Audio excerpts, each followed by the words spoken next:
गृहमन्त्रीज्यूलाई मेरो एउटा प्रश्न छ। मानव तस्करीको नाममा निमुखा नेपाली जनताहरूलाई किन लुटिँदैछ? गृहमन्त्रीज्यू, तपाईसँग यसको जवाब छ? गृहमन्त्रीज्यूलाई अर्को पनि मेरो एउटा सानो सुझाव छ। बिपीले भन्नुभएको थियो, जो कार्यकर्ताहरू नेताको ज्यादगी सहेर बस्छन्, कि त ती चरम अवसरवादी हुन् कि त दास हुन्। म सोध्न चाहन्छु तपाईहरु कुन वर्गमा पर्नुहुन्छ? अर्को कुरो, मैले त गृहमन्त्रीज्यूलाई अलिकति सोझो साझो भनी ठानेको थिएँ। उहाँ त चम्फु बाटो हुनुहुँदो रहेछ सभामुख महोदय। उहाँले त यस्तो समिति बनाउनु भयो कि त्यो समितिबाट उहाँलाई त फुत्किनुलाई धेरै सजिलो भयो र कमाइलाई पनि बचाउनुलाई धेरै सजिलो भयो। त्यसकारण गृहमन्त्रीज्यूलाई म के भन्न चाहन्छु भने, गृहमन्त्रीज्यू धेरै फुर्ती नदेखाउनुहोस्, किनभने त्यो एक दिन यस्तो समय आउँछ तपाईँ पनि त्यो पल्लो छेउबाट ओल्लो छेउ आउनुहुन्छ।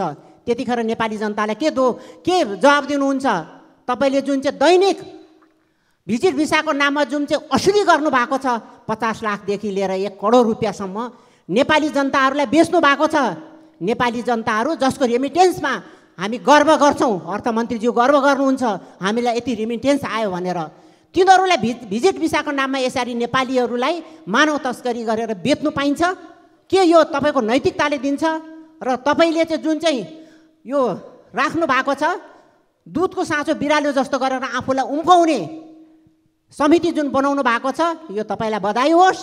र तपाईँ धेरै दिनसम्म उम्केर बस्नु सक्नुहुन्न र एक दिन तपाईँ जनताको कठागारमा आउनुहुन्छ। तपाईँले पनि चुनाव लड्नुपर्छ होला। ती जनताहरूलाई कसरी के जवाब दिनुहुन्छ तपाईँहरूलाई मलाई थाहा छैन।